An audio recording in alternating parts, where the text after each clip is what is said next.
창조주 우리 하나님의 축복과 구원자 우리 주 예수 그리스도의 사랑과 성령 하나님의 인도하심과 보호하심이 여러분의 영혼과 가정과 일터 위에 충만하시기를 주의 이름으로 축복합니다.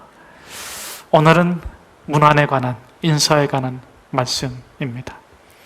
가룟 유다가 예수님께 입을 맞추어 인사를 하고 있습니다. 그런데 오늘 본문을 조금 더 자세히 뜯어보면 세 가지 종류의 인사, 세 가지 종류의 인사의 의미가 나와 있는 것을 알 수 있습니다. 우리는 그것을 통해서 세 가지 경구, 세 가지 교훈을 받고자 합니다. 입맞춤의 인사는 어떤 정도의 인사인가를 파악한 후에 오늘 본문이 주는 교훈을 세 가지 경구로 정리했는데, 첫째는 불행이 찾아오면 행복으로 맞아들이자. 둘째, 잘된 일이든 잘못된 일이든 진리로 연결시키자. 셋째, 당하면, 아무리 억울해도 당하면 당당해진다. 먼저 입맞춤의 인사의 의미가 얼마나 깊은지 짚어보겠습니다. 인사의 정도는 사이의 정도, 친한 정도를 표현해주고 있는 것입니다. 근데 단지 서로 인사를 나누는 것은 안부를 묻는 것이 아니라 더 중요한 의미가 있는데, 첫째는 안전한가. 내가 이 사람을 만났는데 이 사람으로부터 내 안전을 보장받을 수 있는가 하는 것을 확인하는 과정이 되겠습니다. 그래서 그 인사를 받지 않으면 그 영역 안에, 그 지역 안에, 그 집 안에 들어가지 못하는 거예요. 두 번째로 인사는 단순히 문안을 하는 것이 아니라 영적인 관계를 나타내는 것입니다. 특별히 종교성이 강한 집단일수록 그런 영적인 신 안에서, 우리 그리스도인들이나 유대인들 또 아랍권에서는 이 하나님 안에서의 관계, 하나님의 이름으로 축복을 하는 것입니다. 그래서 구약의 인사는 두 단어로 주로 이루어지는데, 우리가 알고 있는 건 되게 샬롬이라는 하나의 단어 아닙니까? 샬롬은 주님의 평안이, 하나님의 평안이 당신과 함께 하시기를, 하나님의 안에서 평안하시기를, 하나님의 안에서 평안을 서로 나누는 것입니다. 그런데 구약에도 보면 이 샬롬 말고 또 다른 하나의 인사 단어가 있었는데, 그게 뭐냐면 바라크입니다. 바라크는 무릎을 꿇다, 하나님께 복을 빌다, 이런 것입니다. 창세기 43장 7절에 보면 요셉이 형들에게 인사할 적에 이렇게 해요. 그때는 이제 요셉이 자신이 국무총리가 된 것을 나타내지 않냐고 형들이 자기에게 찾아왔을 적에 아버지의 안부를 묻는 거예요. 그때는 샬롬이란 단어를 씁니다. 너희의 아버지가 평안하느냐, 잘 계시냐, 그렇게 물어요. 자, 그런데 48장 7절에서는 야곱이 47장 7절에서는 야곱이 이제 국무총리가 된 이 요셉에게로 와서 바로를 만나는 장면입니다. 애굽에서 바로 앞에 나가서 인사를 하게 되는데, 읽어보면 이렇습니다. 요셉이 자기 아버지 야곱을 인도하여 바로 앞에 서게 하되 야곱이 바로에게 축복하네, 이렇게 되어 있어요. 바라크. 여러분, 아무리 국무총리의 아버지라고 하더라도 왕 앞에 가서 축복한다는 게 말이 안 되잖아요. 여기서 축복한다는 것은 인사하는 것입니다. 인사. 안녕하십니까? 그런데 그 단어가 바라크입니다. 바라크. 이 바라크의 의미는 무엇이라고 그랬어요? 여기서는 무릎을 꿇는다는 의미가 아니라 하나님의 이름으로 당신을 축복합니다. 하나님의 은총이 당신에게 함께하기를 바랍니다. 이렇게 하나님의 이름으로 인사를 드렸을 적에 바로의 반응이 어땠을까요? 그저 샬롬, 잘 지내셨습니까? 안녕하세요 정도의 인사였다면 바로도 적당히 받았을 것입니다. 그런데 이때 바로는 누구입니까? 애굽의 왕이고 고대 근동의 최강자입니다. 여러분, 부자가 되고 권력을 가질수록 원하는 것이 뭔지 아십니까? 부자가 되고 권력을 갖고 재물이 많아지고 성공할수록, 그리고 나이가 들수록 원하는 것이 뭔지 아십니까? 첫째는 건강이고 두 번째는 장수입니다. 나이가 들수록 살아있는 게 너무 아까워. 여러분들도 살아있는 게 너무 아깝죠? 네? 그냥 살아있는 게 너무 아까운 거예요. 왜냐하면 살 날이 얼마 남지 않았기 때문에. 그래서 가장 빼앗기고 싶지 않은 게 뭡니까? 잘 되는 거, 평안한 거. 마음이 평안한 걸 빼앗기고 싶지가 않아. 돈이 많으면 뭐합니까? 건강이 없는데. 권력이 많으면 뭐합니까? 병들었는데. 성공했으면 뭐합니까? 집안이 다 깨졌는데. 마음에 평안이 없어요. 근심이 그치질 않아요. 그래서 이 성공하고 권력을 갖고 재물이 많을수록, 권세를 가질수록 가장 원하는 게 무엇입니까? 건강과 장수, 평안한 마음인데, 겉으로 보기엔 평안하고 장수하고 건강하고 잘 되는 것 같은데, 여러분, 근심이 없는 사람이 어디 있고 눈물이 없는 사람이 어디 있겠습니까? 그러나 그 근심과 눈물을 우리가 믿음으로 잘 소화해낸다면 평안과 기쁨과 거룩함과 장수함을 누릴 줄로 믿습니다. 여러분, 험악한 건 다 닦아내고 건강하고 기쁘게 오래 사시기를 주의 이름으로 축복합니다. 자, 그런데 이렇게 인사를 했을 적에 인사를 받지 않으면 거절하면 어떻게 되는 거예요? 그 원수가 되는 거예요. 예수님께서 제자들을 두 식탁지어 보내시고 나서 너희가 평안을 빌라. 그리고 그 집에 머물라. 만일 너희의 인사를 받지 아니하거든 너희 발에 뭐를 떨어버리라? 먼지를 떨어버려라. 그러니까 인사를 받아들인다는 것은 단지 그저 서로의 존재를 확인하는 걸 넘어서서 그 인사의 깊이에 따라서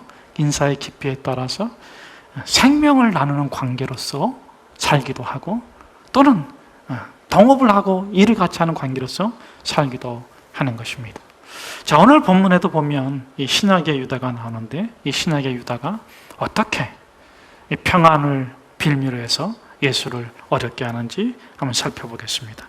첫 번째 인사는 유다의 입맞춤입니다. 유다가 입맞추기 전에 벌써 입을 맞추고 왔습니다. 물론 대제사장들과 관원들과 군인들과 입맞춘 거하고 예수와 입맞춘 것은 다른 거죠. 예수하고는 신체적으로 입을 맞춘 것이고 말로 입을 맞춘 것입니다. 그 전에는 불행한 사람은 언제나 자기의 불행을 자랑합니다. 그런데 사람은 생각하는 것만큼 불행하지도 않고 생각하는 것만큼 행복하지도 않습니다. 행복이라는 것은 그저 마음 먹은 만큼이 아니겠습니까? 오늘 본문에서 유다가 예수께 와서 랍비여 안녕하십니까? 하고 입을 맞춥니다. 여러분들은 어떤 사람에게 입을 내어줍니까? 자신의 모든 것을 맡겨도 자신의 모든 권리를 가질 사람에게 입을 내어주지 않습니까? 그렇게 입을 내어주시는 예수님께서는 유다가 무엇을 하려고 왔는지 모를까요? 여러분, 유다는 무엇 때문에 그렇게 아양을 떨며 멀리서 인사하는 것도 모자라 달려와가지고 자기의 입을 내주면서 예수께 입을 맞추는 것일까요? 이미 유다는 입을 맞추고 왔습니다.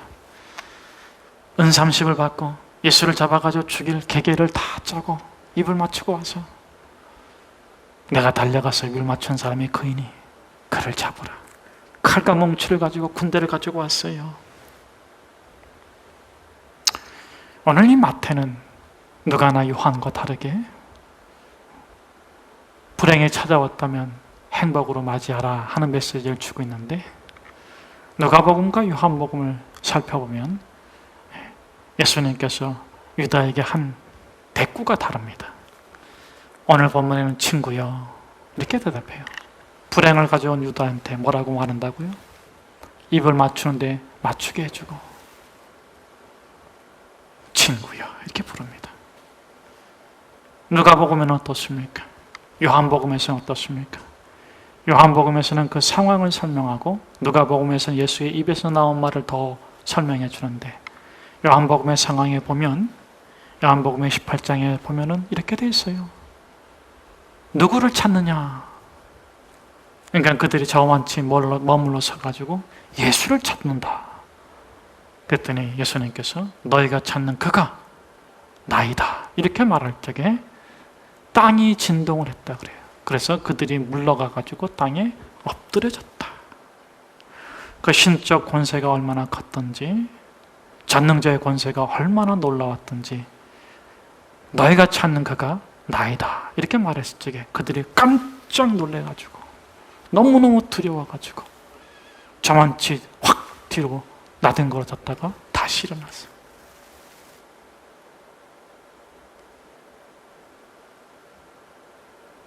유다가 쉽게 입을 맞춘 게 아니에요. 천군이 그 땅을 진동시킨 거예요. 누가에는 이렇게 기록되어 있습니다. 유다야, 너가 입을 맞춤으로 나를 팔려고 하느냐?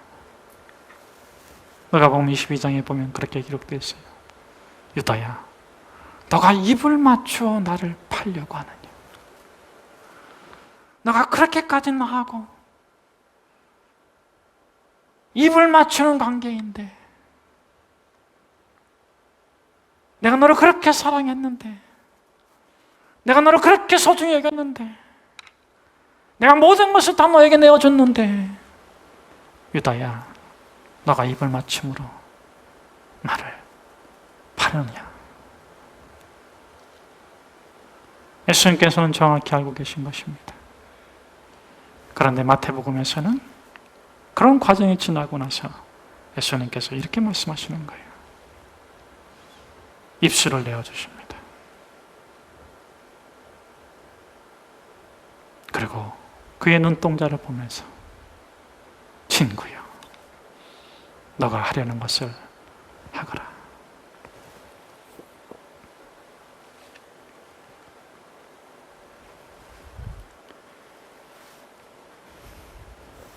우리는 누구나 죽습니다. 누구나 어려움을 겪습니다. 누구나 원치 않는 일을 당합니다. 그것이 문을 열고 들어왔을 때 여러분 그것을 불행이라고, 아픔이라고, 고통이라고, 견딜 수 없는, 있을 수 없는 일이라고 분노하고 좌절하고 절망하고 증오하지 맙시다. 내보낼 수 없다면 이렇게 말해 줍시다. 친구요,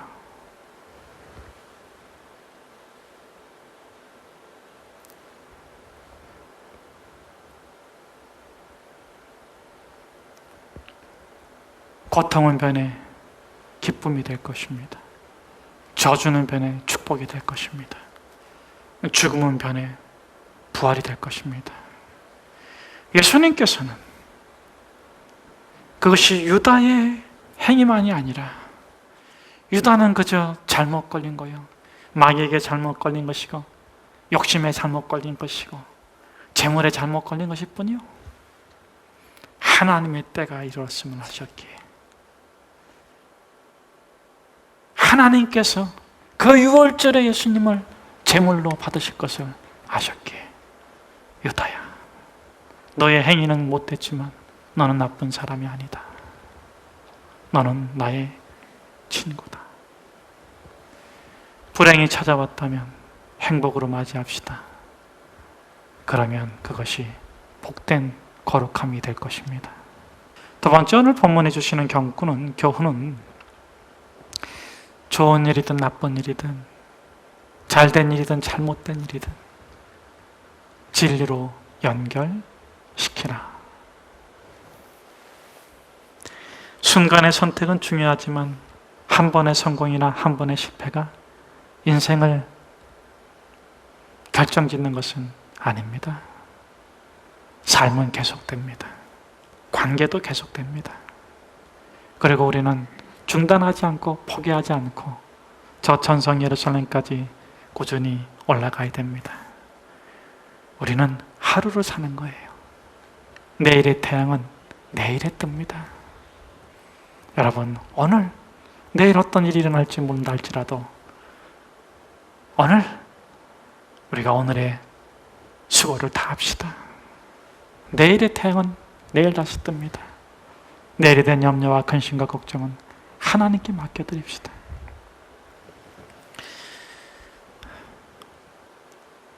온산이라는 호를 가진 화가가 있었습니다. 그가 어렸을 때 재능을 많이 나타냈어요. 집안의 병풍도 그리고 또 이승만 대통령의 초상화를 그렸는데 너무 잘 그려가지고 초등학교 교실에도 붙이고 관공서에도 이렇게 붙이는 정도로 그 재능을 발휘했습니다. 그런데 유학자이신 아버지가 그림을 못 그리겠어요. 또 글도 잘 써가지고 시도 잘 썼는데 그런 걸 못하겠어요. 잡기라고 해가지고. 그래서 포기하게 됐습니다. 근데 잠자리만 누우면 그림을 그리고 싶고 글을 쓰고 싶어가지고 아버지 몰래 매일매일 조금씩 그려가지고 그림을, 이렇게 큰 그림을, 화폭의 그림을 완성해 나갔다고 합니다.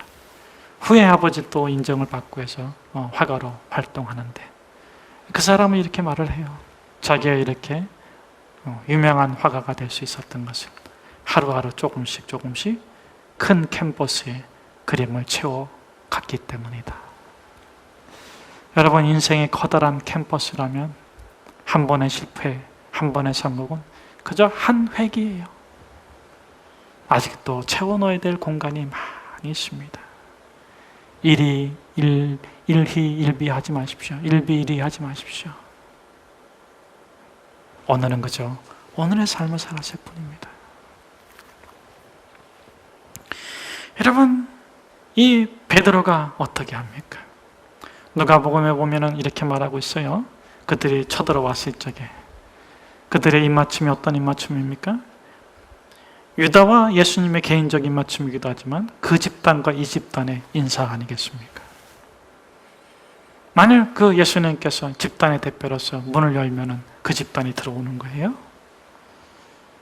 그래서 예수님께서 입을 맞추기 전에 이 제자들이 우리가 칼로 치리까? 이렇게 누가복음에 보면 묻습니다. 그렇게 묻고 있는 과정 속에 이 베드로가 그냥 돌출 행동을 합니다. 뛰어나가가지고 칼로다가 말구의 대제사장의 귀를 잘라버렸어요. 평화를 원하는 예수님인데 평화를 깨트리는 행동을 한 것입니다. 그것은 베드로의 큰 실수였습니다. 왜 그렇게 베드로가 실수를 했습니까? 결국은 잠시 후에 3번이나 닭이 울기 전에 예수님을 저주하고 부인할 자가 왜 이렇게 용감한 행동을 했습니까? 자신이 장담한 것을 지키겠다는 만용이죠. 거짓 행동에 지나지 않습니다. 마치 그 칼을 빼들고 말구의 귀를 자를 때는 자신이 예수님과 인사를 나눈 관계로서, 입맞추는 관계로서 예수님의 안전을 지키고 예수님을 보호할 것처럼 행동하는 것에 지나지 않습니다. 예수님께서 이 베드로에게 이렇게 말하는 거예요. 한 번 잘했다고 잘하는 거 아니다. 한 번 못했다고 해서 못한 것이 아니다. 베드로야, 너의 인생을 크게 봐라. 넘어지면 어떡합니까? 일어나면 돼요. 잘했으면 어떡합니까? 고개 숙이면 돼요. 이긴 벼가 고개를 숙이다 겸손하면 됩니다. 여러분, 한 번으로 승패가 갈리는 게 아니에요. 하인리의 법칙도 있지 않습니까? 큰 사고는 300번의 작은 사고가 겹쳐서 나는 거예요. 큰 성공도 마찬가지예요. 인생은 크게 보는 것입니다. 그래서 예수님께서 뭐라고 말씀하십니까? 베드로에게 만용을 부리지 말고 칼을 칼집에 꽂으라. 그러면서 예수님께서 뭐라고 말씀하십니까?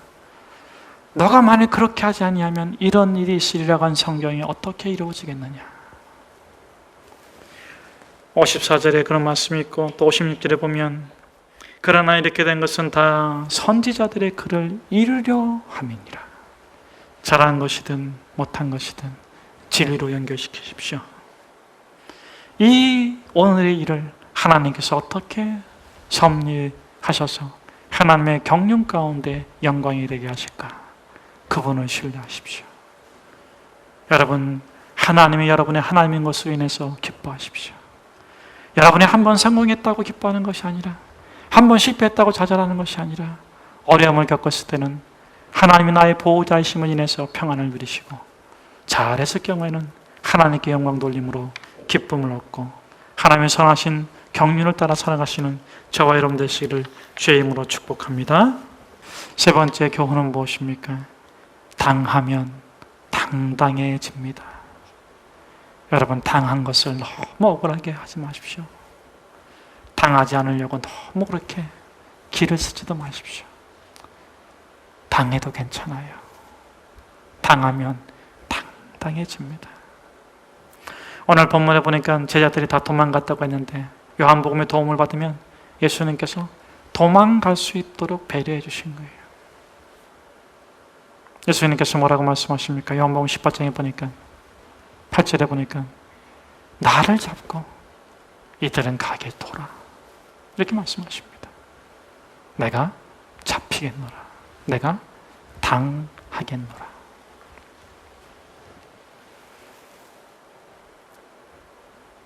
그러면서 하신 일이 있습니다.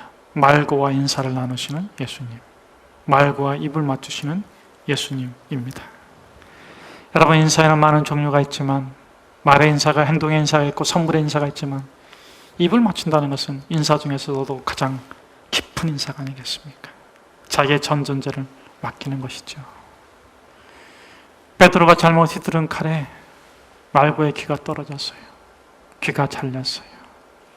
철철 피가 흐르면서 말고가 두려움과 무서움과 공포에 휩싸여 있습니다.